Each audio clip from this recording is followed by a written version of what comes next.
पढ़ चुके हैं। और आज विदुर नीति के 69वें प्रथम अध्याय के 69वें श्लोक से हम पढ़ने वाले हैं। तो अनेक प्रकार के ज्ञान की बातें महात्मा विदुर जी बता चुके हैं, उपदेश कर रहे हैं, जिससे महाराज धृतराष्ट्र का मन शांत हो। तो उसी श्रृंखला में आइए देखते हैं 69वां श्लोक।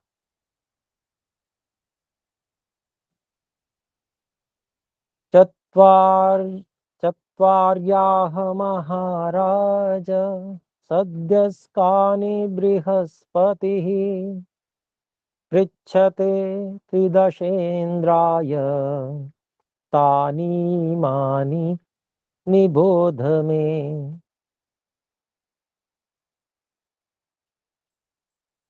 चत्वारि आह महाराज सद्यस्कानि बृहस्पतिः पृच्छते त्रिदशेन्द्राय तानि इमानि निबोध मे। ये हमने पदच्छेद किया और इसका हम अन्वय करते हैं। हे महाराज,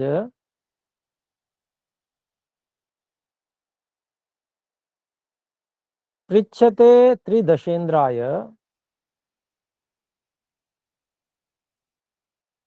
बृहस्पतिः चत्वारि सद्यस्कानि आह। तो इस श्लोक में महात्मा विदुर जी कहते हैं कि हे महाराज धृतराष्ट्र जी, पृच्छते पूछते हुए त्रिदशेन्द्राय देवताओं के, त्रिदश देवता हैं और जो उनके राजा इंद्र हैं, तो देवताओं के राजा इंद्र के लिए। तो पृच्छते, ये जो है पृच्छत,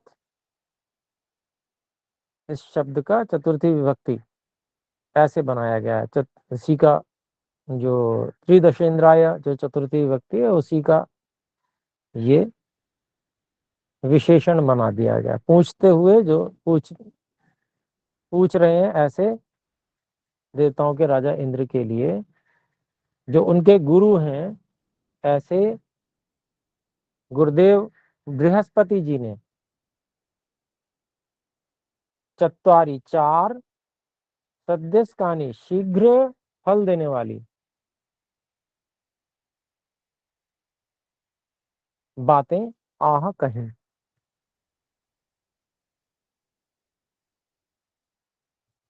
तो वो कौन कौन सी चार बातें हैं जो कहीं कि जो शीघ्र फल देती हैं, या ऐसे कौन से लोग हैं जो, या ऐसे कौन से कर्म हैं जो शीघ्र फल देते हैं,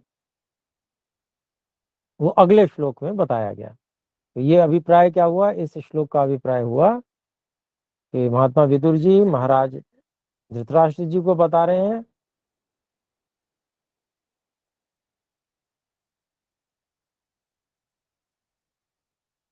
कि देवताओं के राजा इंद्र जो कि पूछ रहे थे, उनको गुरुदेव बृहस्पति जी ने चार तुरंत फल देने वाले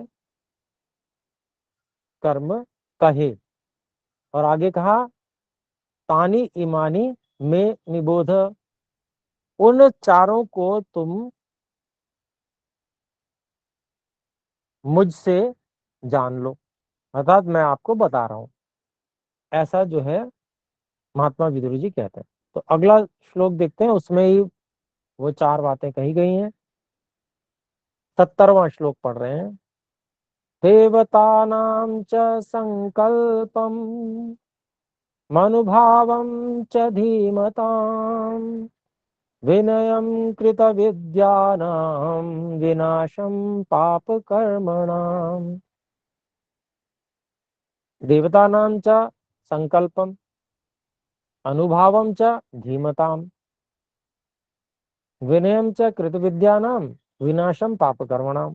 तो इसमें तो सब पद अलग अलग हैं ही, पहले से पदच्छेद की आवश्यकता इतनी नहीं है।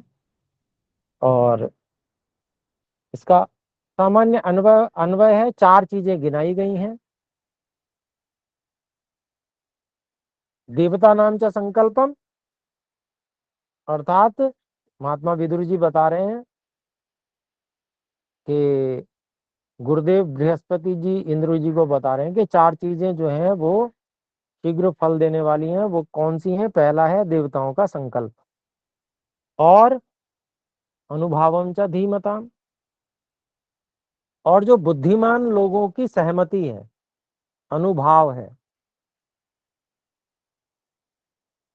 वो भी शीघ्र फल देने वाला होता है। ऐसे ही विनयम कृत विद्यानाम, जिन्होंने विद्या पूरी पढ़ ली है, पूर्ण विद्या को प्राप्त हो गए हैं, ऐसे लोगों का विनय का भाव, विनम्र होना, विनयशील होना, ये भी शीघ्र फलदायी है। और विनाशम पाप कर्मणा, अर्थात पाप कर्मों को छोड़ देना, दुर्गुणों का परित्याग कर देना, और या फिर जो पाप कर्म करने वाले लोग हैं उनका विनाश कर देना, ये भी शीघ्र फलदायी होता है। दोनों में से कोई भी ले सकते हैं। और व्यक्तिगत स्तर पे लेंगे तो फिर दुर्गुणों का परित्याग ले सकते हैं। और सामाजिक स्तर पे लेंगे तो राजा के लिए वो पापियों का संहार कर देना, ये भी शीघ्र फलदायी होते हैं, तुरंत फल देते हैं। तो इस प्रकार से जिन कर्मों का तुरंत फल होता है, जो शीघ्र फल देने वाले होते हैं, जिनसे तुरंत लाभ प्राप्त कर सकता है व्यक्ति, ऐसे ये चार बातें बताई। देवताओं का पहला संकल्प, अर्थात जो विद्वान लोग संकल्प करते हैं, विद्वान लोग का अभिप्राय जो विद्या के साथ साथ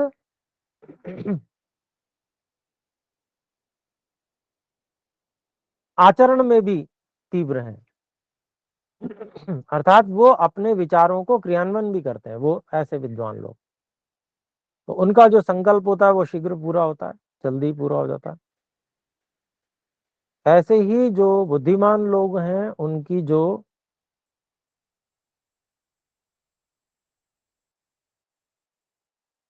सहमति,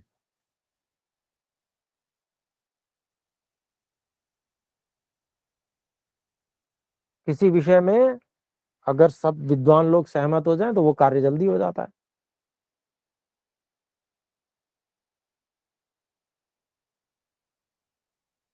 क्योंकि सामान्य रूप से बुद्धिमान लोग जो कार्य होने वाला नहीं होगा उसमें कभी भी सहमत नहीं होंगे। अगर वो सहमत हो रहे हैं तो इसका मतलब उनका अनुभव प्राप्त हो रहा है, तो वो कार्य होगा जल्दी। और कृत विद्यानाम विनयम,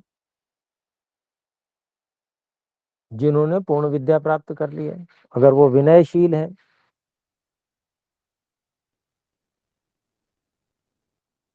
तो भी उसका फल तत्काल प्राप्त होता है। अर्थात जो विनयशील विद्यावान व्यक्ति होता है, विद्या होना एक बहुत बड़ा लाभ का विषय है, परंतु अनेक बार विद्या के साथ में अभिमान आ जाता है व्यक्ति को,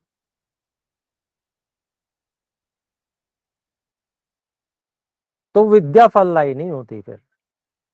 लेकिन अगर व्यक्ति विनयशील है, विनम्र है, विद्वान भी है, तो उसको बड़ी जल्दी फल मिलेगा, विद्या जल्दी फल उसको देगी। ऐसे ही ये पापियों का संहार करेगा व्यक्ति तो उसका भी शीघ्र फल मिलेगा। जो जनता है वो विशेष चाहेगी ऐसे व्यक्ति को जो पापियों का संहार करता है, क्योंकि पापी लोग सामान्य जनता को ही दुख देते हैं। सामान्य जनता जब दुख से छूटेगी, पापियों का संहार होगा, तो निश्चित बात है कि उसका फल शीघ्र मिल जाएगा, यश वाला हो जाएगा ऐसा व्यक्ति। तो आइए 71वां देखते हैं श्लोक। अगला है, चत्वारि कर्मण्यभयङ्कराणि भयं प्रयच्छन्त्यथ भयं प्रयच्छन्त्यथा कृतानि मानाग्निहोत्रमुतमानमौनम् मानाग्निहोत्रमुतमानमौनम् मानेन धीतमुतमानयज्ञः।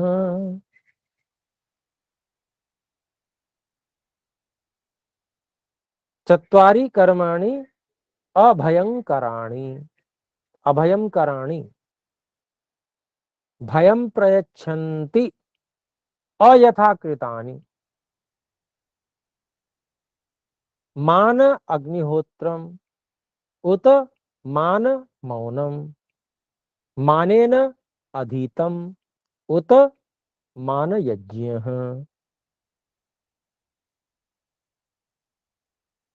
तो ये पदच्छेद हुआ। अब इसका हम अन्वय करते हैं। मान अग्निहोत्रम उत मान मौनम मानेन अधीतम उत मान यज्ञः चत्वारि कर्माणि अभयंकराणि भवन्ति अयथाकृतानि भयं प्रयच्छन्ति। तो क्या अभिप्राय हुआ? मान अग्निहोत्र, मान अर्थात शास्त्र के अनुसार मानकर किया गया जो अग्निहोत्र है, शास्त्र के अनुसार किया गया अग्निहोत्र। शास्त्र मतलब वेद के अनुसार, वेद मंत्रों से। आजकल कैसे करते हैं, कितने ही लोग खाली जो रामचरितमानस की चौपाइयां उसी से स्वाहा स्वाहा कर लेते हैं। तो वो क्या है, शास्त्रानुकूल नहीं है। वेद मंत्रों और ऋषियों ने जो निर्धारित किए हैं ऐसे मंत्र, ऐसे मंत्रों के द्वारा विधि विधान से अग्निहोत्र किया जाना चाहिए। वो है मान अग्निहोत्रम। तो शास्त्र के अनुकूल किया गया जो अग्निहोत्र है। कितने ही हमने ऐसे देखे हैं, और संस्कृत के कुछ श्लोक उन्होंने याद कर लिए हैं। वेद मंत्रों से उनका कोई लेना देना नहीं, केवल श्लोक बोलते हैं, श्लोक भी अशुद्ध बोलते हैं।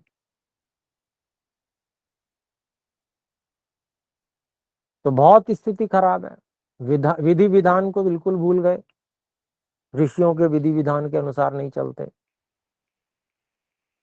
तो उसका फल अभी बताएंगे, देखिए श्लोक में। और वो देखने में आ रहा है सब जगह। तो पहली बात हुई, शास्त्रानुकूल जो किया गया अग्निहोत्र है, हवन जो हम दैनिक करते हैं, प्रातः सायं जिसको करने का विधान है प्रत्येक गृहस्थ व्यक्ति के लिए, बल्कि ब्रह्मचारी और वानप्रस्थी के लिए भी विधान है अग्निहोत्र देव यज्ञ। तो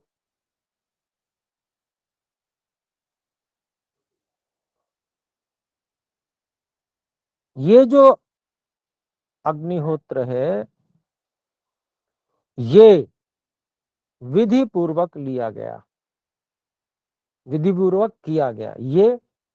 और दूसरी बात कही गई, मान उत, उत मतलब और। दूसरी बात, अगली बात, मान मौनम, शास्त्र के अनुकूल किया गया मौन। शास्त्र के अनुकूल कैसा मौन होता है? तो काष्ठ मौन होता है, आकार मौन होता है।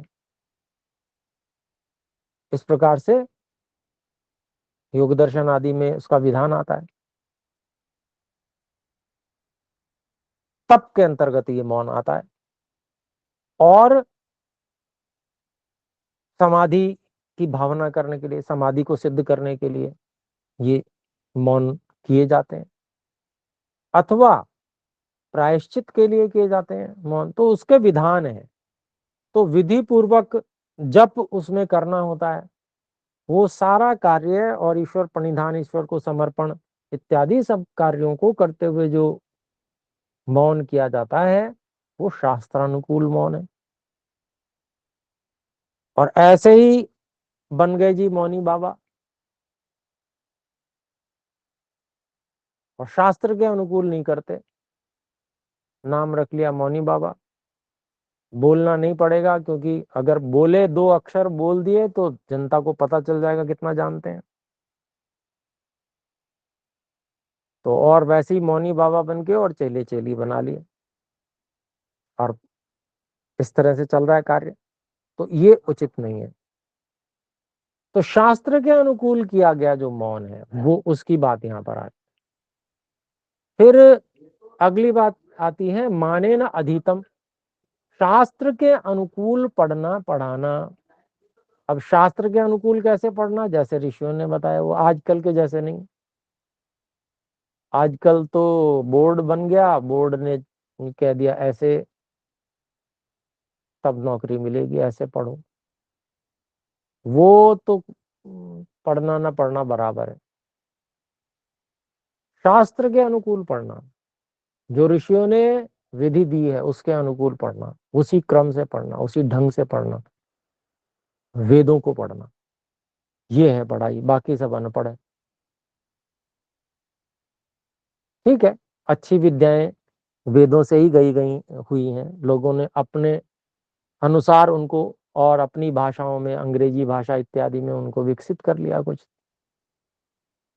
परंतु वे समाज का कल्याण करने वाली विद्याएं नहीं हैं। और उनसे जो विनाश होता है वो सामने आ रहा है। वो तात्कालिक लाभ तो दिखते हैं थोड़े बहुत, लेकिन जो अधिकांश में समाज में और जो लंबे काल का जो विनाश सामने दिखता है वो सामान्य व्यक्ति देख ही नहीं पा रहा है। संततियां बिगड़ जाएंगी। संततियां बिगड़ने की बात छोड़िए, शरीरों की बात छोड़िए, वातावरण ऐसा बिगड़ रहा है कि आगे सांस लेना दूभर होगा संततियों का, पानी पीना मुश्किल हो जाएगा।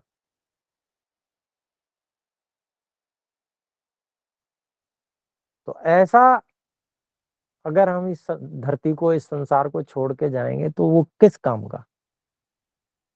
और हमने क्या, हम पढ़े लिखे हो गए जो हम इतनी सी बात नहीं समझ पा रहे हैं। तो ये सब पढ़ाई बेकार है, ये जीरो है, शून्य ईश्वर की दृष्टि से।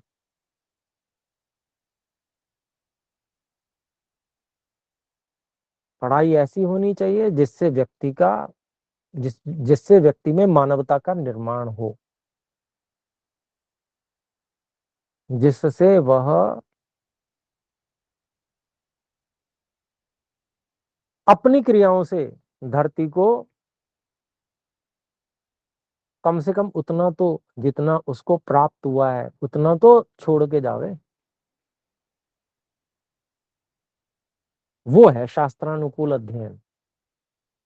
वो पढ़कर जो तैयार होगा व्यक्ति, वो है शास्त्रानुकूल।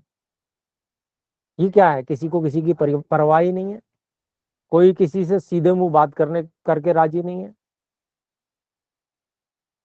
ये कैसी विद्या है, ये कैसी पढ़ाई है, केवल स्वार्थ को ही सिखाती है। जो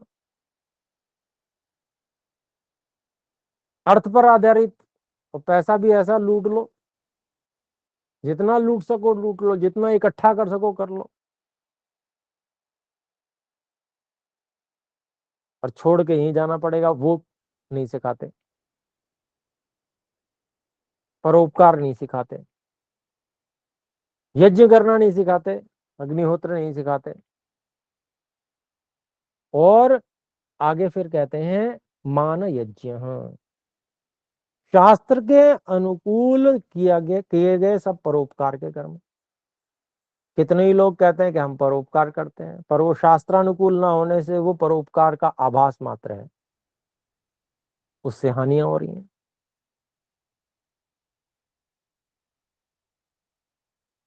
तो ये जितनी भी चीजें हैं शास्त्र के अनुकूल होनी चाहिए। यज्ञ यहाँ पर, क्योंकि पहले अग्निहोत्र को गिन चुके हैं, तो यज्ञ को यहाँ पर जितने अन्य उत्तम शास्त्रोक्त परोपकार के कार्य हैं उनको यज्ञ कहा है। जैसे ज्ञान यज्ञ,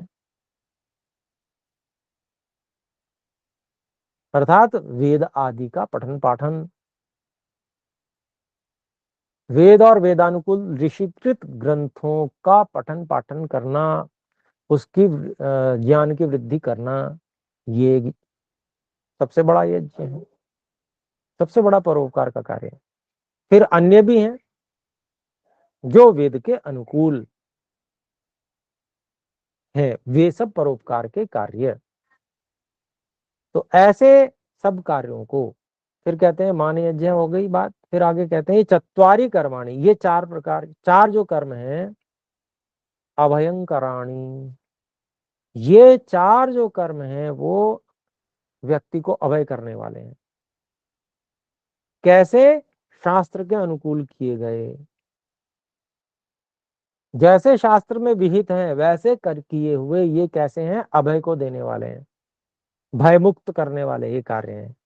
पहला अग्निहोत्र, दूसरा शास्त्रानुकूल मौन आदि का कार्य अर्थात साधना, योग साधना, तीसरा शास्त्रानुकूल वेद आदि का अध्ययन अध्यापन, और चौथा शास्त्रानुकूल परोपकार के कार्य। ये क्या है? व्यक्ति को अभय निर्भय करने वाले हैं, ये उपदेश कर रहे हैं महात्मा विदुर जी धृतराष्ट्र जी को। ये भय से मुक्त करने वाले हैं।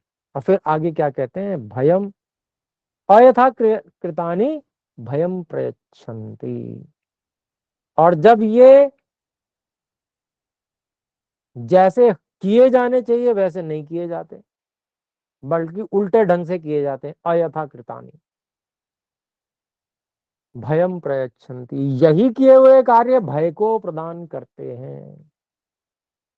अग्निहोत्र भय को प्रदान करता है, अयथा किया हुआ, जैसा किया जाना चाहिए वैसा नहीं करते।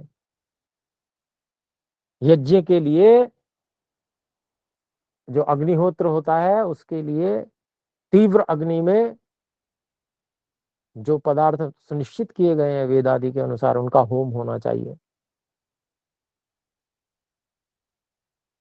घृत आदि और औषधीय पदार्थ, मिष्ट पदार्थ, ये सब जो सुनिश्चित किए गए हैं उसके लिए, उन सब पदार्थों का की आहुति तीव्र अग्नि में होनी चाहिए। और करते क्या है? घृत आदि तो देते नहीं। कितने लोगों को देखा है, वो एक तो मंत्र नहीं बोलेंगे, वो इधर उधर के श्लोक बोलेंगे और केवल सामग्री डालते हैं, केवल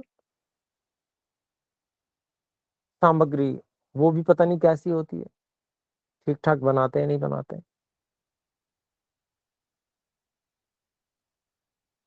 कितनी हवन सामग्री देखी, उसमें से सुगंध की जगह गंध अच्छी सी नहीं आ रही, जैसे रबड़ की गंध आती है उस तरह की गंध आती है उनमें। तो ये अयथाकृतानि, जैसा विधान वैसा न करना।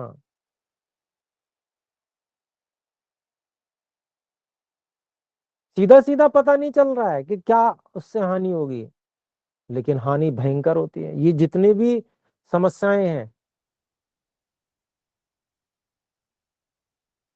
जो भी सामूहिक समस्याएं आ रही हैं, कहीं भूकंप आ रहा है, कहीं भयंकर तूफान आ रहा है, बर्फ का तूफान आ रहा है, कहीं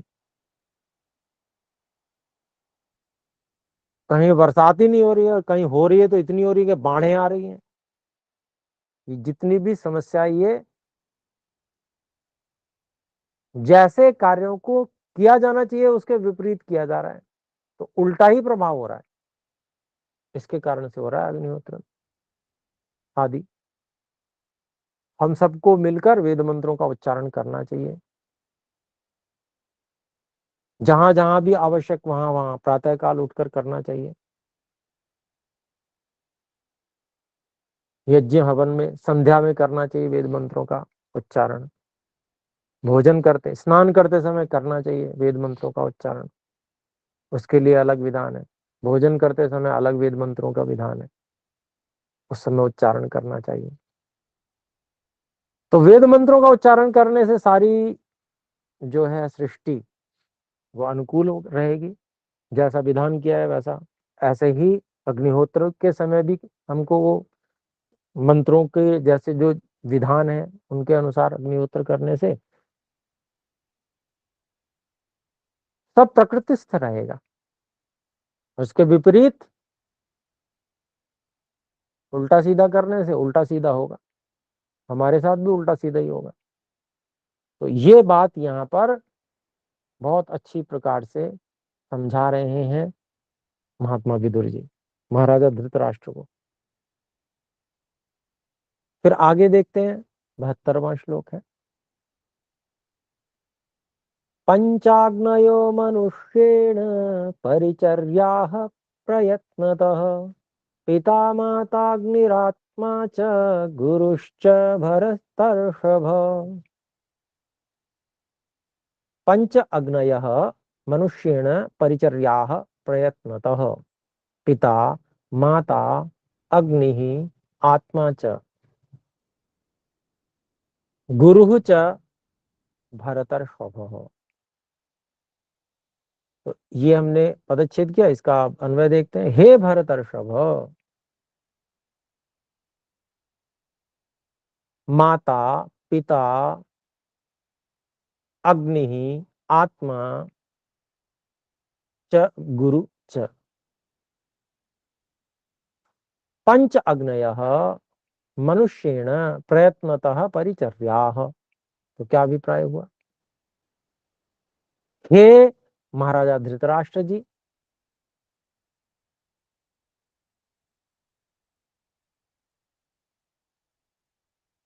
माता पिता अग्नि, अग्नि अर्थात गृहस्थ के, गृहस्थ की अग्नियां होती हैं, गार्ह पत्य अग्नि इत्यादि। तो उन अग्नियों की रक्षा, उसमें अग्निहोत्र है उसमें भी अग्नि होती है। तो पहले, आजकल तो कम, कहीं हो सकता है, देखने में सुनने में नहीं आता, लेकिन पहले प्रत्येक परिवार में प्रत्येक जो गृहस्थ होता था वो अपनी जो अग्निहोत्र की अग्नि है उसको बुझने नहीं देता था। घर में भूमि में ही जो यज्ञ कुंड होता था उसके अंदर राख में ही अग्नि दबी रहती थी, और उसी अग्नि को फिर से प्रज्वलित कर लिया जाता था। सुबह शाम दोनों ही समय यज्ञ होता था, तो वहां अग्नि बच रहती थी भूमि के अंदर, जो वेदी होती थी उसमें।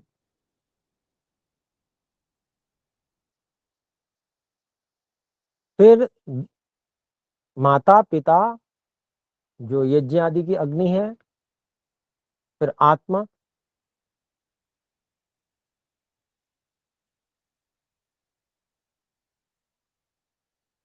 आत्मा यानी कि स्वयं, और स्वयं का अंतरात्मा परमात्मा, अपना ज्ञान और ईश्वर का ज्ञान, और फिर आगे कहा गुरुश्च, और जो गुरु है।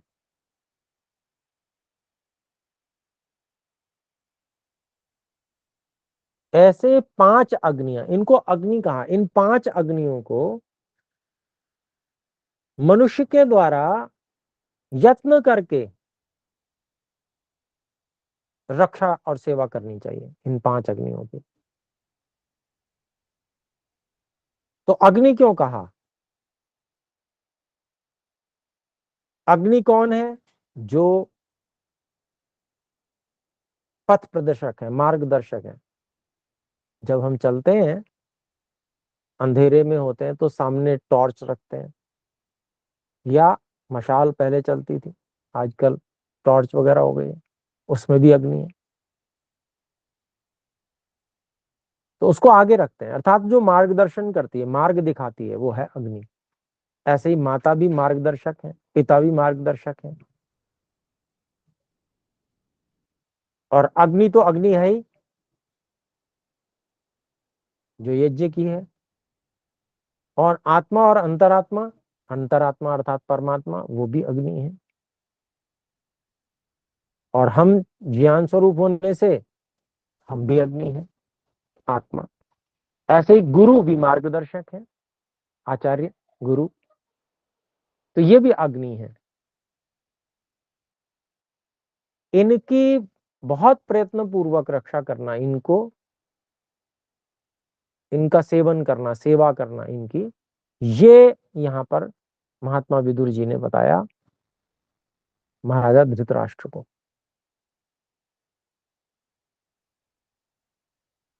तो ये बहुत आवश्यक है, क्योंकि इनकी ही जो रक्षा करेंगे तो इनसे हमें मार्गदर्शन मिलता रहेगा।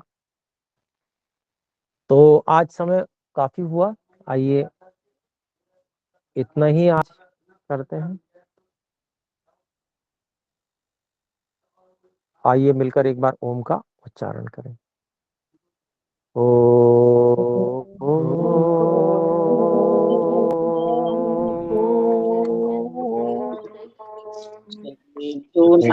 सर्वेभ्यो नमः, सभी को सादर नमस्ते जी। प्रणाम धन्यवाद, गुरु जी। नमस्ते जी। आचार्य जी।